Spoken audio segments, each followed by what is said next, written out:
उसका एक बयान आया, काय नाव आहे त्याचं, इम्तियाज जलील, ओबीसी का चमचा।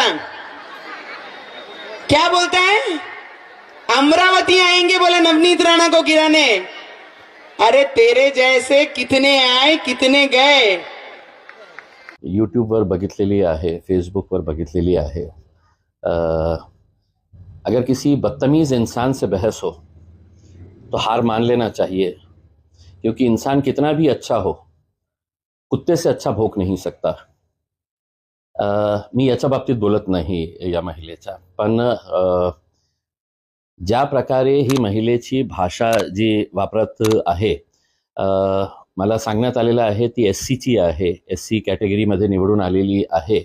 मग तिला बाबासाहेब आंबेडकरांचं संविधान त्यांनी वाचली की नाही वाचली मला माहीत नाही आहे,